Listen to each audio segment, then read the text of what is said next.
Welcome to the Caledonian Club in Belgravia in London. We're here today for the first head-to-head press conference between our two gentlemen taking part in the main event for November the 5th for Frank Warren Promotion at Wembley Arena. The guys, they don't really need much introduction. We've tagged the show Gladiators, and I think it's fair to say that both of these guys deserve that tagline.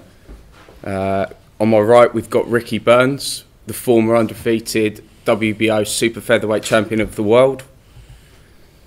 Ricky's stepping up a weight. He's challenging a guy that's quite known over here in these shores for a bit of brick bashing. He's on his, I suppose on his resume, you could say that he's already got Kevin Mitchell and Graham Earl on there, and he's looking to try and add Ricky Burns as another scalp. Ricky himself, it's a chance to become a two-weight world champion. One of the only Scottish boxers to do that, and we firmly believe at our promotional company that he can do that. The night, November the 5th, that's when we're going live with this, that's when it is. Bonfire night, and I think we can all safely say that we can expect some real fireworks on the night. Also on the night, we've got George Groves challenging Paul Smith in the defence of his British and Commonwealth super middleweight titles. This is all going to be live and exclusively shown on channel Sky 456, which is Box Nation, the new home of UK boxing. Also on the card, we've got Derek Chisora in a chance to kind of get over that tough fight that he had with Tyson Fury against Larry Oliwamibayo. If I've got that wrong, Larry, I'm really sorry. It's quite a tough name to say. And also Billy Joe Saunders in his quest for his first title in the Southern Area middleweight challenge against Gary Bolden. What I'll do now is I'll pass it over to the guys. If Michael could say a few quick words and then pass it over to Ricky, he'd say a quick few words about the night and how training's going, and then we'll open it up for some questions. Okay. Go for it. Okay, well, thanks very much for having us here. It's great to be back in England again fighting. I've had a great preparation and I'm ready to do the business now, so there's not much else to say. Two great fighters looking at putting together a great fight, and one of us will soon be the full outright world champion, so I'm looking forward to that being me. Nothing much else to say, done the work. All the hard work's done, just over a week to go. Just again, all the weeks of training and that, it's just been leading up to obviously next Saturday, so I just can't wait to get in there. It's going to be a hard fight, but I'm sure both of us are right up for us, so it's going to be a good one. I think it's fair to say, guys, that we're actually in for a real treat here. We know, we've seen proven from Ricky, the way he fights, he's a fan-friendly fighter. That fight against Roman Martinez, it was, you know, in the opinion of quite a few people, fight of the year for 2010. It was a cracking fight, and we know that we're in for the same here again. Michael comes forward, he's a come-forward fighter, and I think, again, Box Nation viewers, they're in the opportunity to see a real war. I think the entire card's one of the best cards I've seen this year. I personally feel this fight could be up there with the Murray Mitchells that we've had, and to have it over for the WBO Interim Lightweight Championship as well is fantastic. It's a real opportunity for both guys. You know, obviously, us guys being in Ricky's corner, we feel that he can do this. We think this was the right time for him to step up. We've taken on the advice and what Frank and Billy have been discussing. That's how they felt it should be done. And as I've said, it's a great night of boxing. We have some tickets still available for the night. We've done nearly 8,000, which we're very happy about, but obviously Wembley holds about 10. So if you do still want your tickets, get on the website. It's www.frankwarren.tv. And if you're not there on the night, make sure you tune in on Box Nation. As I said, guys, we'll open it up now for some questions. Michael, your last over 2010 when you fought Kevin Mitchell, if you could give us an update on your career today. I know you've had a couple of losses, came back with a victory in your last fight as well. Bit of an update with the career since then. Yeah. Well, we took on the hardest fight possible after the Mitchell fight, fought Marquez, and it was a pretty, as everyone may know, it was the fight of the year, HBO fight of the year. It was a great fight. Then after that, I went ahead and fought Guerrero, and then of course, you know, it was a hard year, and you know, those are both fights that I gained a lot of experience out of. Went back to Australia, and fought against Michael Lazada at the junior welterweight division. So had a win there. Now I haven't stopped training. We just kept on training forward and hoping to peak for this fight. You're still using Thailand as a training That's base? right, same as per usual. And that's a great benefit to you, isn't it? Of course, yeah, nothing's changed. You know, we haven't done too much different in the training. We've still just kept everything regular. So you know, just doing what I'm good at and keep getting better and better each time. What's your thoughts on facing Ricky Burns now back in the UK? Oh, very, very excited. This is the time for me to shine. You know, like I've done all the work and time for me to peak. And you know, I've looked at his fights and you know, when the chips are down, he digs deep. So this, you know, there's a fight's a fight. He's a fighter, so this is going to be fantastic. And but you know, the question's going to be asked to both of us during the fight. You know, do we really want to go on with it? And it's going to be a long, hard, tough fight. You feel that can bring the best out of you? Of course, of course. What's your thoughts now, Ricky, facing Michael Katsidis? Before? Obviously, he's been in the best in the division. Obviously, for a first fight up at lightweight, I couldn't have asked for a harder fight. But training has been going good, so you know, I just can't wait to get in there and go on weight now, so I can't. What's the differences moving up in weight in terms of the way you've prepared? Well, we've done everything really the same. It's just obviously boiling down to super featherweight. I just feel as if I was just dehydrating myself and I was taking that wee bit of strength out of me. Obviously now more comfortable making the weight. When we did officially move up to lightweight, it was just a big weight off my shoulders. So again, I've got a chance to go out there and prove that it was the right choice. Have you had a close look at Michael's fights in the past? Obviously, I've seen, when he has been boxing, I've obviously watched it. But since I've been fighting, since the fight was announced, I don't really like watching my opponents. Billy's been doing that, picking out different things and things we've been working on in the gym. But me personally, I don't like watching my opponents. Whatever happens is going to happen. You expect a really tough night in there? We've trained for a hard 12 rounds, we know it's going to be the hardest fight in my career.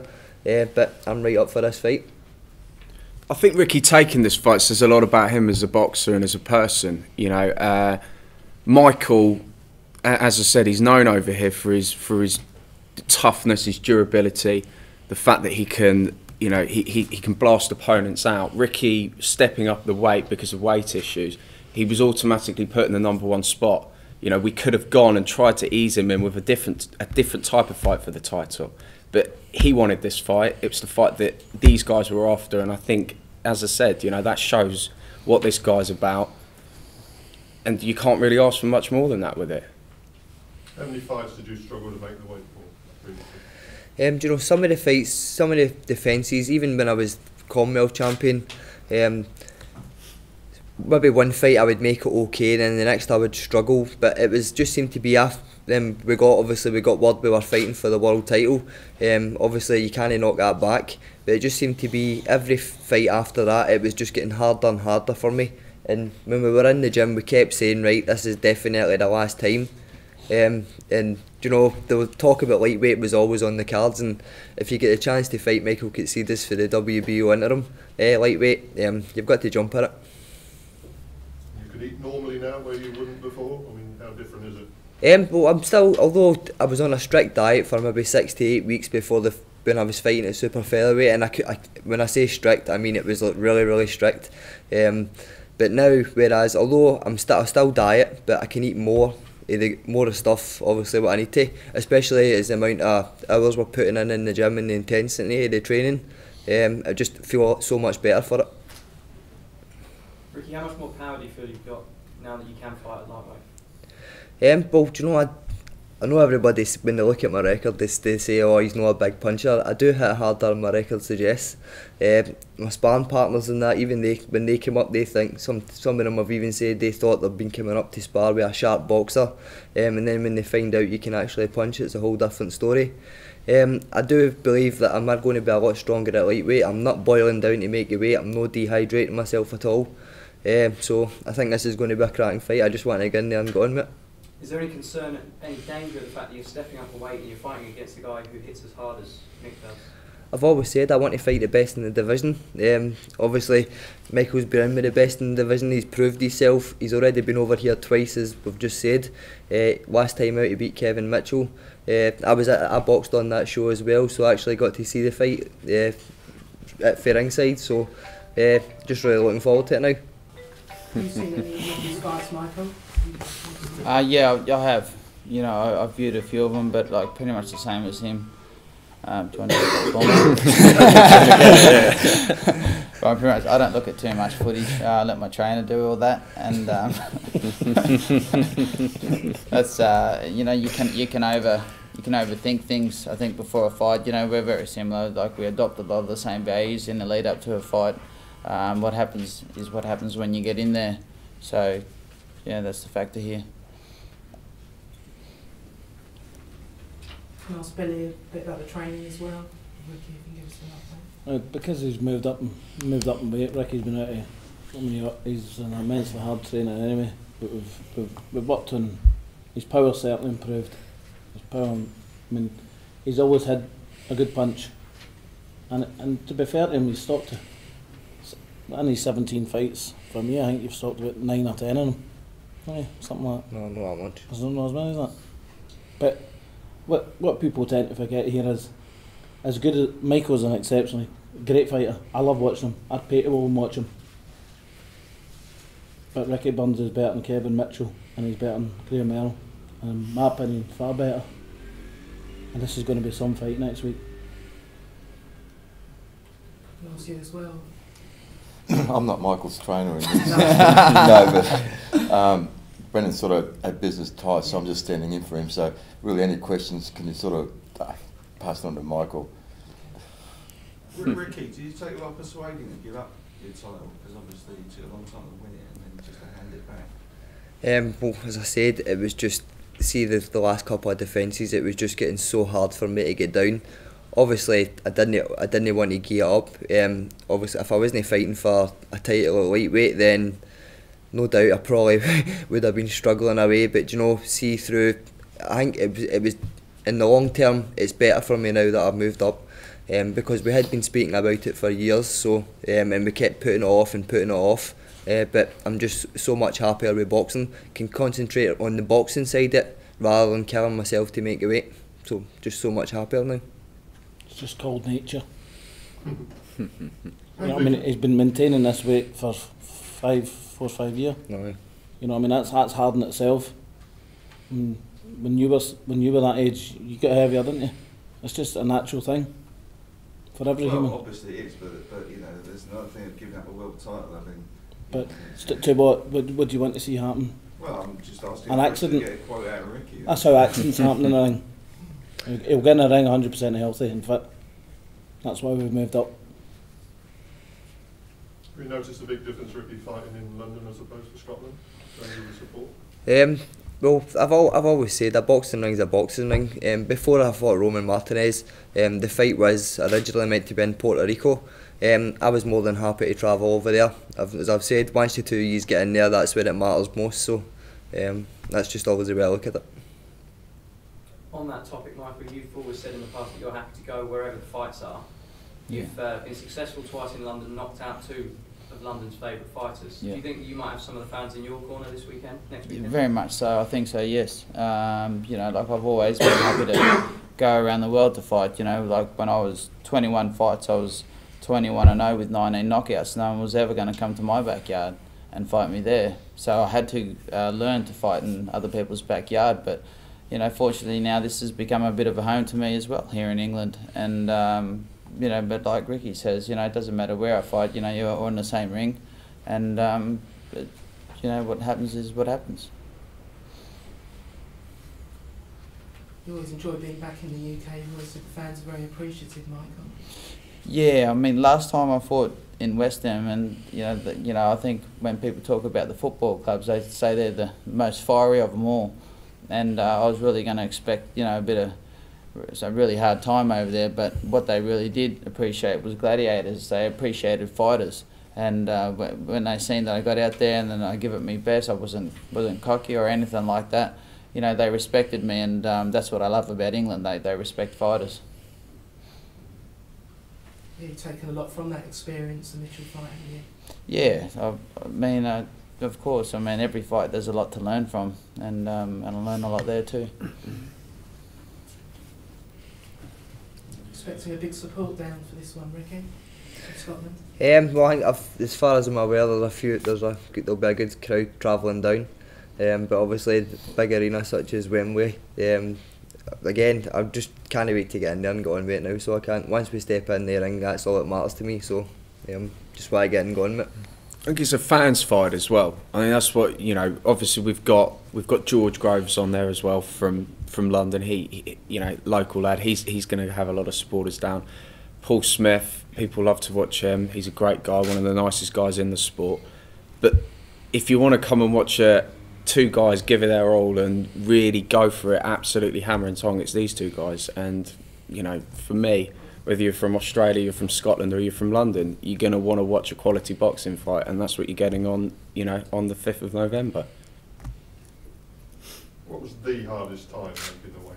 I mean, can you recall a day when you thought, I can't do this anymore?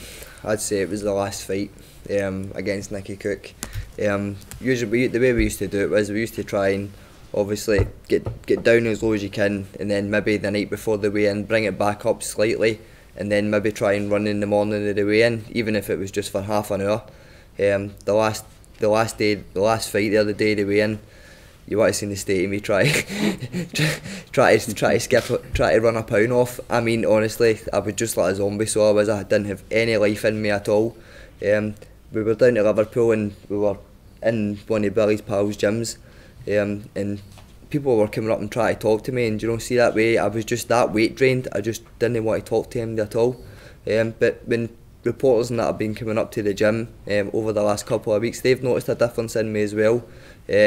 Before, I was really drawn in at the face. They said that my whole attitude was just I couldn't be bothered with the attention, answering their questions and things like that. Whereas now I'm just more comfortable. How much of a relief was it then with that lasted such a short time? Oh, it's just a big weight off my shoulders, honestly.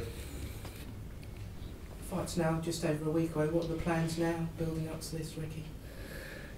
We'll probably do our last hard session tomorrow. Then next week it's just all about winding down light and fast, just staying sharp. And the same for you, Michael? Yeah, pretty much. I can't get any fitter now. I've done all the hard work. Now it's just about tapering off and enjoying the run-in.